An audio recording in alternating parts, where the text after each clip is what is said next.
SLO County has one of the lowest homeownership rates in the nation for people under the age of 25. But the earlier you can get into a home, a condo, a fixer-upper, the better off you are long-term.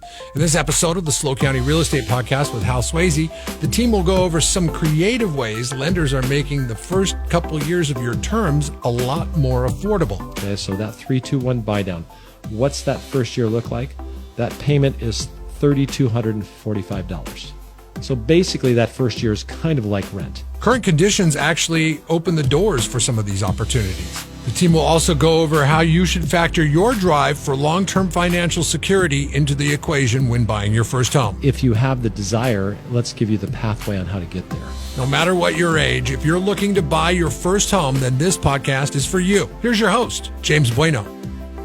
SLO County Real Estate with Mr. Hal Sweasey. How are you, sir? I am fantabulous. There you go. You switched it up. Great job, Mr. Pete. Something different. What is it? Spectacular? You said that last time. Did I, son of a gun? Spectacular. Right. We'll work on that. We'll work on You that. work on it, yeah. And the man himself, Jeff Kingman. How are you? Feeling funky. There you go. That is creative. You're That is stoked. creative. He's stoked. Oh, I'm stoked. Yeah. I think maybe I need to work on a sign off. Or Hal, you should sign off. Like, everybody's, stay classy, San Diego. Like something like... Okay.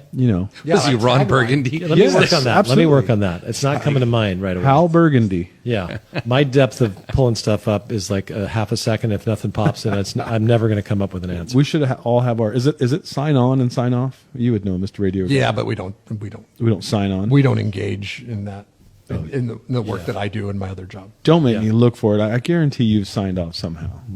No, we don't. His nose we don't is have a turned standard. so high up at you right now. We don't have a standard. He's still in scold mode. Yeah. I'm just saying that we want to be genuine. Okay. Yeah. I mean, yeah.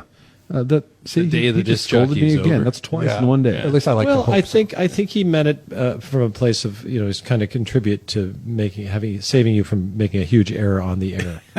Yeah. Apparently. Yeah. All right. You should say like Stay yabba dabba doo. Yeah, right. but- Stay evergreen, kind of. my friend. Stay evergreen. That's the sign. All right. No more sign-offs. Let's do it. Hal, what are we talking about today? With all the things we come across here in our local market, we all know it's a challenging place to be to start in the homeowners market. It's really tough. I think, Jeff, you were quoting something earlier about the number of people 25 and less. People under the age of 25 account for 1.5% of the homes sold in San Luis Obispo. Right. So 25 and under, pretty small amount. Yes. Right. Yeah. And so that's supposed to mean like, that's got to be really tough. I looked for where it was the highest. The highest was in Iowa, and it was 11.5%. So the differentials, I mean, that's a big difference, but it's not that big of a difference. Like, let's face it, where are you when you're at 25 in your life? You're like, unless you're cranking, you started your family by then, you're really not in the market to do that. Well, And can you afford a $1.5 million house? well, no, exactly. that's the thing. Iowa prices and Yeah. Central Coast prices are very It's like different. buying a car here, Yeah. right, in Iowa. Yeah, no, it's more affordable. It makes sense. I mean, the parallel would be like, what percentage of Mercedes-Benz 500 class or 25 and under buyers? Yeah, none. 'Cause Right. this is an expensive area. But I will say this: people that I know that have done well in real estate ownership, they started buying a house at a young age. Yeah. Boy, has that served them well. Yeah. Right. I have a friend. He's much like you. He lives up in the Pacific Northwest. Started early. I mean, Yeah. he basically said, okay, I'm going to do this and I'm going to commit to it. And he started when he was 20 because and it was, Like buying his first house, you mean? no, it started Oh, with real estate sales. real estate. Right. And then quickly realizing this is the best path to wealth and buying and just buying good. and buying and buying Yep. and upgrading and upgrading. And now he's got rental properties and the like, Yep. and it's done. He's done very well from doing it, but that's because he started when he was 20. That's a great way to kick this off, because there's one mistake I've made in my financial, I've always just been working in my business, but ownership is really a big, big deal. I don't feel my job is to convince someone to buy a home. I think there's value in it. I don't think it's for everybody. It's not like you have to own a home. If you have the desire, let's give you the pathway on how to get there. And it's a big commitment, and I think we alluded to one of our recent clients who's a first-time graduate from college and his family, a young architect, bought their first home. And what a cool thing. They were so excited, and the family came from out of the area to help them remodel it. And it was just wonderful to see, because you just know, if all the studies, that person is going to be way farther ahead by doing what they've done. So, you know, one of the biggest deals is just having the confidence. And it's unfortunate JT's not here because his financial background is so strong. It gives him perspective that a lot of us miss out on. But he talks about his son buying a house at a certain point and, you know, how it's gone up in value. And I go, John, even if it hasn't gone up in value, don't you think they're happier that they live in their home, they own it, they can control it, and they're not paying rent and subject to the vagaries of what happens? They've gotten in. We said this, I think, one of the recent podcasts is, I mean, once you're in, it makes all the difference in the world. It's not like once you own a house, go, well, should I buy another house? Or, you know, you never question that. We look at affordability, and it's pretty challenging right now for our early buyers. Especially in San Luis County. So there are buy-down programs, and please, let's not all get shocked by the numbers, but I had one of our lenders run it, and we're running at a time right now where rates are probably near record highs that we haven't seen for 23 years, I think, in terms of interest rates. Still way back. Well, yours was 7.5 when you bought in 2006, Jay? In 2006. Yeah, so we're basically there, Yeah. you know, in that area. So that's 20 years. 20 years. Jeez. Pretty close. That nuts. You're not going to flip it right now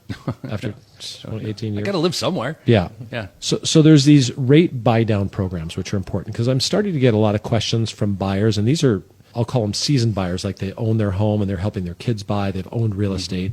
Hey, will the seller carry? Because I don't really want to take out a 7.5% loan. You know, maybe they'll carry at 5.5 or 6.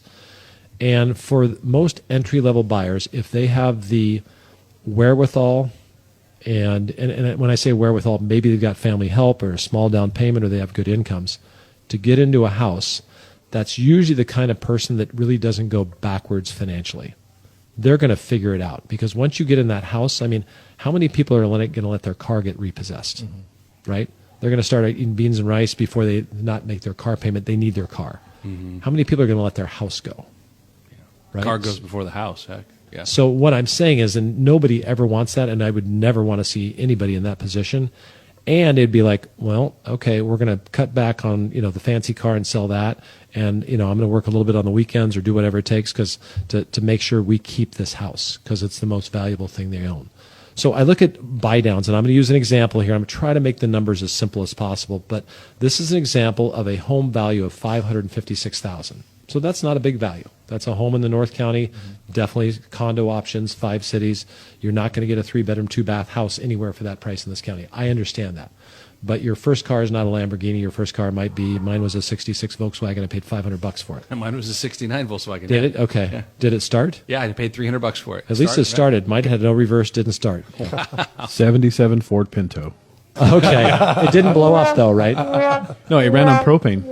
Did it really? Yeah, it's a propane. So it didn't explode. It was just a slow burn it with the was, fire. it was a caught bomb the on engine. wheels. Yeah, That is awesome. A 77 Pinto. yeah, puke green. Oh my yeah, gosh. it was terrible. Did someone convert it to a propane? That was cool. unit? My dad. Yeah. Oh, wow. Yeah, it was more efficient. He said. You had to have a lot of personal self-confidence to be able to drive that in I'm a public. pretty confident, Self-assured. person. Ah, it was great. Yeah, had the I had big too many window in the image back, problems. hatchback. It was great. Yeah. So we go back to our example, $556,000 with 10% down. So somebody's got to come up with $56,000, right? Family, friends, tap the IRA, whatever it is. Maybe you've done well.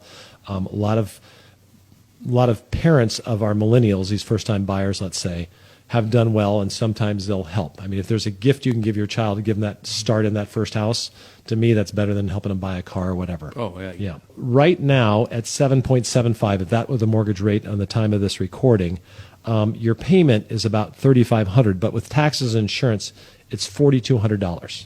Okay, so if that's a 2-bedroom, 2-bath condo, real nice, you know, your rent's less than that, right? We all know that. But let's talk about a buy down, okay? So you can get a seller to do a buy down, which is basically paying about 0.8 of a point. Okay, so what's a point? Point is 1% of the loan. So 0.8 would be on $500,000. A point is $5,000. So 0.8 is $4,000. If we can get the seller to pay $4,000, you might be able to buy your rate down a little bit permanently. But that really doesn't make sense because there's a good chance these rates should come down and you don't get much benefit from that. For 3 years, you're going to buy it down. Actually, it's going to be, I think, close to $25,000 to $30,000 the seller would have to agree to. Your payment should be $4,219, but if you do it where you get a 3-2-1 buy down, so you go from 7.5% down 3, so you're at 4.5% for 1 year. Okay, so that 3-2-1 buy down. What's that first year look like? That payment is $2,608, but with taxes and insurance, right? $3,245. So basically that first year is kind of like rent, because that type of property is going to rent for about $3,000. Now, do you get interest deductions? Yes. Are you building equity? Yes. Can you maybe take on a roommate or something, get a little extra rent? Okay, maybe. House hacking. Yep, house hacking. So that's $3,200. The next year, when it goes up to from 4.5 or 4.75 to 5.75, your payment's $3,550. Okay, so it goes up about $300 after a year. So at the end of the year, do you have an extra $300 you can squeeze out for the remaining year?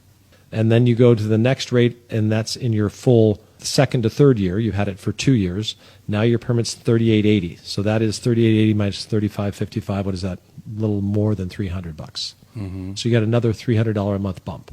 If I'm a waiter these days, You're picking up a shift. Like one night bartending is $300. okay, let's call it 100. So you might have to work 3 extra nights a month. To cover that gap, right? Sure. If your job didn't go up, nothing changed for you. So 3 shifts, bartending, waiting tables, something like that. My son, they do that. So that's what I know. So that's 100's kind of on the low side these days, honestly. Yeah, my son tends bar, and he's bringing in 3 to 5 a night. And they don't work 8 hours, right? No, it's 4. Yeah.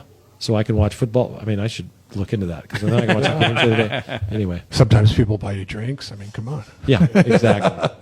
Okay, and then you go up to the fully amortized rate, okay, which is the $4,200. So that's a bigger bump. That's, what is that? Almost $400 in that last year. So, and in any time in there, you've gotten that buy down. Let's call it $30,000 the seller was able to give you. It's a pretty big ask. If that happens, that money, if you don't use the rate buy down, if you refinance, so let's say you hold it for 2 years and rates drop down to 6%. And you go, at 6%, it's worth it for me to refinance and lock it in. The balance of that interest that you got down, pay down, is in your account in terms of equity. You don't lose that money that was given by the seller. It stays there for your benefit. This is a great way to get into the market and look at it for our first-time buyers. Get with a lender and just figure out what it looks like. That's job one. Talk to your lender. Find out what you need for a deposit. What does your FICO score look like? What are your monthly payments going to be? How can you get them where you want? And that rate buy down, although if you're not familiar with it, you might think, gosh, no seller's going to do that. It makes way more sense for them to buy down a rate for a buyer than to discount the property's value to a point where the buyer can then qualify for the loan. So they'll end up making more money as a seller by paying points. Yeah, and there's great examples, and a great lender will show a buyer that. For those people out there that know someone that wants to get into their first home, I think it's really important just to sit down with them. There's no obligation, there's no cost, and there's no secrets, right? They're there to help you. Even if you feel like your income isn't there, your down payment, at least you've got a plan. Yeah. I tell people to do this with investment property. Just start looking at it. Okay, if I have a home in this investment, just look at it and go, okay, I'm going to buy this condo. It would be $425,000. I've got to come up with $80,000 or $100,000 to buy it. My mortgage is going to be this much. My taxes, insurance, my homeowner's dues. I'm going to rent it for this month. I might make $50 a month that first year or two. Just start looking at it, because until you do that, you really don't know. Okay, so I'm looking at James. This is really good to do. You sit down with that lender. You go, what do I need to do to get myself in a position to do this? If you were coaching a 14-year-old volleyball player that wanted to play college volleyball, would you paint the picture for the type of training and what they need to do for the next couple of years to get ready? Of course. Yeah. Yeah. So buying a house is the same thing, yet how much time do people really spend doing it? They think about it. But this is an action step you can take to go, okay, well, I'm not there yet, but boy, I've got a plan in the next 12 months. If I save up this much and get a little bit of a raise, or I work part-time doing this on the side, I can become a homeowner, which puts you in pretty elite status in terms of your chances of doing well for you and your family for the rest of your life. So I'll share the anecdotal story. I interview at least once a month somebody that I find to be incredibly successful in their given field. Whether whether it's a guy that's running a ministry and has 2,000 people that in his congregation, or a wealthy individual, and I ask them so a couple of pointed questions. But I always ask them. The result is always the same. Like, they made their money doing something, they built their recognition doing something, but they built their wealth in owning real estate. Yeah. Inevitably. And when I asked him, I said, knowing what you know, this is the final question, knowing what you know now, What would you have done sooner, better? What advice would you give my children who were in their early 20s? And he said, they all say the same thing. Get into home ownership immediately. As soon as you can buy a house, get into it, because that house appreciation allowed me to put my kids through college because I could pull equity out, allowed me to buy my next investment property or invest in my next business. Right. Not that their guidance here is use your house as a piggy bank, but it is an absolute path to wealth. And it can change the trajectory of an entire lineage by you buying the first house in your family or you buying a house sooner than later. I can't tell you how many people, their retirement is their home. Yeah. Right? A couple, I think I referenced the last podcast, sold for, let's call it 1.3, and they're buying a house in Pennsylvania for 6. They've owned that house for over 30 years, and that means live near their daughter, 0 mortgage, money in the bank. Yeah. What a way to live. Boy, that sounds like a picture story. Yeah. So I just want to encourage people to that. Obviously we're here to be a resource. We're not pushing into homeownership. We're just trying to educate people on what it takes. Yeah. And I think as a society, probably we could do a better job in financial education, and there's so much more to it. But the whole house picture is a big component of that. That example that you laid out, just to clarify, if in year 2 to 3, the rates come down, you can go ahead and refinance, and you're not on the hook for paying that $4,400 payment after 3 because Nope. the rates have come down and No. and you can refinance at that Yeah. point. That's incredible, and that's kind of what I know. Nobody likes to speculate on interest rates, but I mean, we all have a feeling that it's not going to stay like this for long, and over the next 3 years, chances are.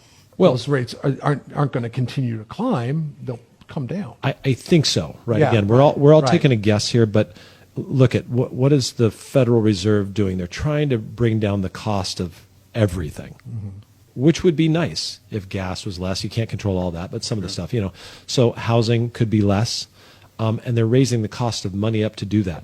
And at some point, that's going to have a big enough effect where they're going to go, okay, before somebody doesn't like us and does something, we're going to drop it back down now because we've mellowed out the costs, and we've done this thing, because it's kind of like going on a diet, no food, and then all of a sudden, okay, now you can let this back in. So I would say at some juncture, the goal is to get it where the rates can come down, and it makes sense to lower them, or they need to spur the economy. Sure. They're trying to disspur it now. It would seem like that'll shift. Now, would I plan on getting 3% again? Yeah. But Pipe dream. you mentioned, with the first-time homebuyers, chances are they're just entering into their careers, and there will be salary growth in that period of time. And Right. and oftentimes when you go into a job, you know that salary growth is on the horizon, so you can plan for that in a situation with, like you're talking about, with the 3-2-1. That's really good. And gosh, I wouldn't be doing John Turner any disservice, because I never figured that, right? I just kind of think, okay, this is what I earn. And most people think that. It's almost like being, okay, I'm 14, I'm a freshman, this is as good as I'm going to be in math. Well, no, you'll be better. Or, I'll never be a great dancer, or I can't run whatever it is. And we just don't give ourselves enough credit. And that's where the confidence comes in. If you believe in yourself, then you're going to take the steps and go, no, this is what I need to do to be the college athlete, or to get go to the next step in my life, or whatever it is. So yeah, I think for most people, on average, if you just follow the average, you're probably going to earn more, and you may have to put some more effort in. Yeah, or have a kid. I swear, every time I had a kid, Well, there you go. My income went up 30%. Great Like advice, the Jay. universe was talking to me. Great advice. Yeah. Wah, wah. So, but it is true. I mean, if you take on a bigger commitment, you Yeah. fulfill on it. Hey, that was the biggest personal growth for me, is that when I became Yeah. a parent, hey, I got to up my game. Yeah. I can't be the same guy I was before I had these young, they're counting on me. So you do better. You level up real quick. Level up. There you go. That's a great way to Stop put looking at me when you're giving that advice. don't do that. it. The children advice or leveling up advice? The children? Did I say children? Children. Children. Yeah. Children?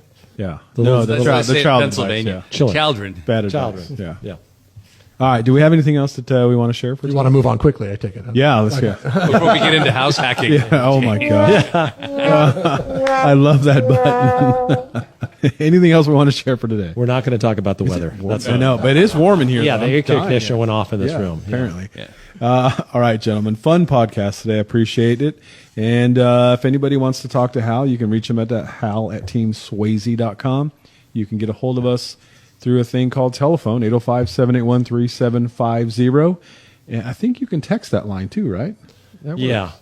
Yeah, if you're. But you know you're my a little- favorite thing to do with the telephone? text. Talk on it. Talk Yeah, on it. Yeah. talk, yeah. Hal will talk to you. You can give him a call. I do listen occasionally, too. We appreciate all of you that listen to us, so we'll talk to you all next week. Thank you for listening to the Hal Sweasey podcast. Be sure to subscribe and rate this podcast. It comes out every Monday, so check for it in your feed for the latest information on the San Luis Obispo County market. The SLO County Real Estate with Hal Sweasey podcast is available wherever you get your podcast and on halsweasey.com, where you can find current listings and other real estate tips. halsweasey.com, that's HALSWEASEY.com. I am James Bueno, Director of Marketing for the Hal Sweasey Group. If you're looking for anything real estate, give us a call, 805-781-3750. Hal Sweasey is a licensed California real estate broker. DRE number 01111-911. The SLO County Real Estate with Hal Sweasey podcast is a production of AGM Podcasts. Subscribe wherever you get your podcasts.